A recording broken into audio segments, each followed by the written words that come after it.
salaamaaleykum mbokki internet ci dal leen ak jàmm suñu site bi ñu leen di ñaan ngeen abonné te bës ko la sa notification bi ñu daal di wax àddu jëm ci mbirum Ousmane Sonko mi daal di lâché ab bombe sur Macky Sall moom Ousmane Sonko nag daal di day mettre de côté son rôle de premier ministre ngir reprendre celui de leader du parti Pastef ci intervention publique bi nga xamante ne nii moom Ousmane Sonko def na ko daal di nay critiquer de nouveau ancien président Macky Sall bi nga xam ne rek da koo daal di accusé récemment ni rek dafa daal di manipuler les données financières du Sénégal bu ñu sukkandikoo ci leader bu Pastef bi nag bilan de Macky Sall et de son gouvernement serait bien plus grave muy wax ne rek ginnaaw audit des finances publiques certains ont nié les faits waaye nag muy wax ne dans les jours à venir tous les Sénégalais dinañ daal di découvrir la réalité yi nga xamante ne nii rek gouvernement sortant bi daal dina koy def te it muy wax ne il y a quelques jours rencontré na FMI dans son bureau te it seen échange dafa nekk loo xam ne dafa fructueux muy wax ne rek mi ngi assurer que Sénégalais dinañ daal di xam rek li nga xamante ne nii rek moom la nekk di dénoncer en termes de mauvaise gestion et de scandale financier moom Macky Sall nag dafay tenter di défendre boppam en engageant des personnes ngir répondre à sa place waaye nag loolu du changer dara loolee nag muy kàddu yi ki nga xamante ne nii moo di Ousmane Sonko di premier ministre ci déclaration bi nga xamante ne nii daal dina koy def. bu ñu jugee ci loolu dañuy daal di wax àddu jëm ci mbirum Ousmane Sonko cagnotte de 500 millions de francs CFA en 14 heures Ousmane Sonko daal dina récolter ab somme folle pour les législatives le 16 octobre 2024 Ousmane Sonko di leader bu parti Pastef les Patriotes dafa daal di lancer ab campagne de levée de fonds en ligne intitulée Bokk na législative 2024 ngir financer la campagne électorale en vue des élections législatives anticipées du 17 novembre 2024 en moins de 24 heures bi la initiative daal dinay mobiliser lu toll ci 401 participants permettant de collecter 14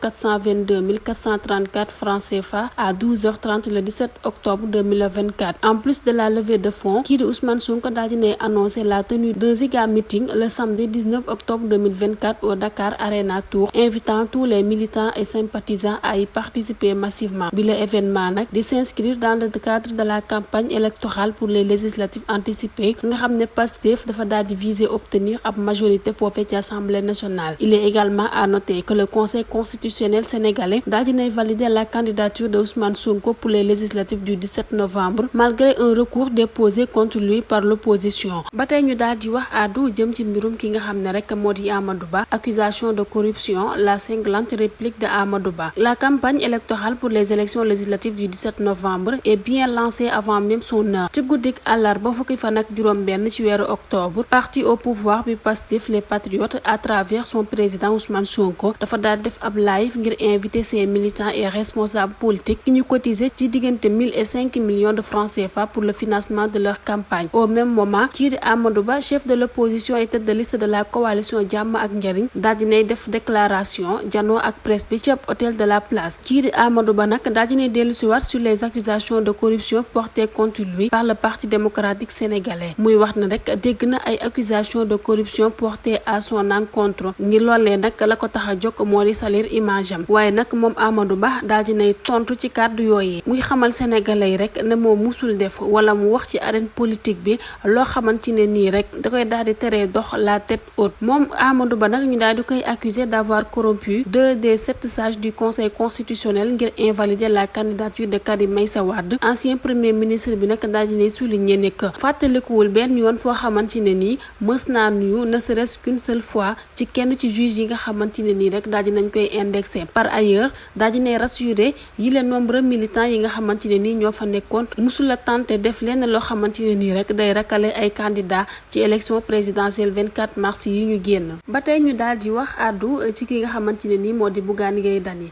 comme ni mu ko promettre moom Bougane Gueye nag daal di ne encore taclé sévèrement kii di Ousmane Sonko ginnaaw sortie bi nga xamante ne def na ko concernant les prochaines législatives kii di Bougane nag daal di ne prononcé sur la situation relative au débordement du fleuve Sénégal avec notamment les nombreuses difficultés auxquelles les populations de cette zone sont confrontées patron gëm sa bopp bi nag daal di ne déplorer le fait que Ousmane Sonko ait appelé au financement des activités de leur parti au moment où les populations souffrent. Les inondations à Touba à Kaolack daal dinay causer d'énormes dégâts et pourtant vous n'avez rien fait pour soulager les sinistrés loolee nag muy kàddu yi ki nga xam ne moo di Bougane Gueye Dany ci kaw Ousmane Sonko muy wax ne rek tey mën ngeen a permettre organiser ab cagnotte pour les élections alors que les urgences sont ailleurs il n'y a que l'élection qui t'intéresse et la politique politicienne muy xamle ne sénégalais yi sonn nañ te it secteur yëpp ñoo suux moom Bougane Gueye nag fàttewul benn yoon ki nga xamante ne nii amoo di Ousmane Sonko di premier ministre nekkit leader bu parti Pastef. ba tey ci wàllum législatif anticipé yi kii di Abdoulaye Sylla daal dina rejoindre le Pastef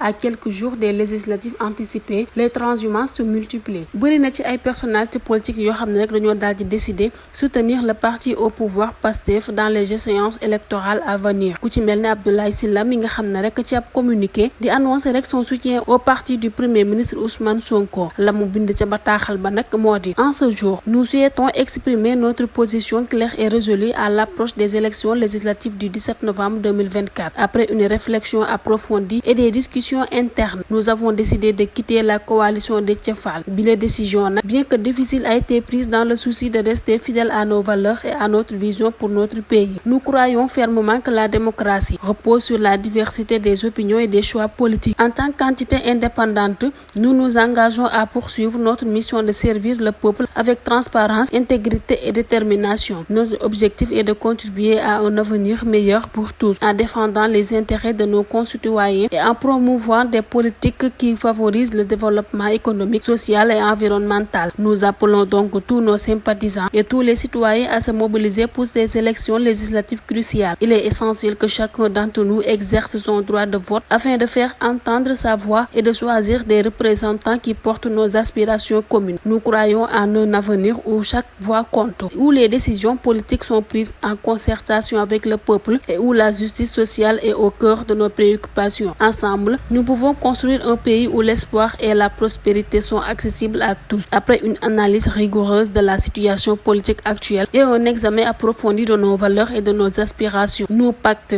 avons pris la décision de soutenir la liste Pastef aux élections législatives du 17 novembre 2024. loolee nag mooy communiqué bi nga xamante ne nii Abdoulaye Sylla daal dina koy fësal di wane rek ne ànd na ak parti bi nga xamante ne nii moo di Pastef. ba tey ñu daal di wax àddu jëm ci DCM mi nga xam ne rek dafa daal di woote à